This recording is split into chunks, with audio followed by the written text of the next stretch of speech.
آقای مارک یه سرطان شناس معروف بود. یه روز برای یه کنفرانس مهم سوار هواپیما شد تا بره یه شهر دیگه. حدود 1 ساعت بعد از پرواز هواپیما مجبور شد فرود اضطراری داشته باشه. آقای مارک ماشین اجاره کرد تا خودشو به کنفرانس برسونه، ولی وسط راه یه بارون شدید گرفت. به خاطر طوفان مسیر رو اشتباه رفت و گم شد. تو راه به یه خونه کوچیک رسید. یه زن در رو باز کرد و ازش دعوت کرد بیاد داخل تا هوا بهتر بشه. زن برای آقای مارک چای آورد و گفت که میخواد بره دعا کنه. آقای مارک در حالی که چاییشو میخورد دید که زن داره کنار یه تخت بچه دعا میکنه. فهمید که زن مشکلی داره. واسه همین وقتی دعا کردنش تموم شد ازش پرسید دقیقاً چی از خدا میخوای؟ فکر میکنی واقعاً دعا شنیده میشن؟ زن با یه لبخند غمگین گفت بچه‌م که توی اون تخت خوابه یه سرطان نادر داره. فقط یه نفر هست که میتونه نجاتش بده. شنیدم اسمش مارکه. ولی من پول ندارم که برم پیشش.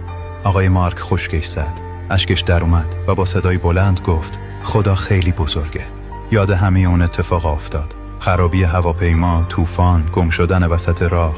همش به خاطر این بود که خدا خواسته بود اون زن و بچه رو سر راهش بذاره. چون اونا تنها کاری که میتونستن بکنن دعا کردن بود. اگه هنوز به خانواده رشد ملحق نشدی، احتمالاً دیگه ما رو نمیبینی. ولی اگه این کار رو انجام دادی، تبریک میگم. تو هر روز در حال رشدی.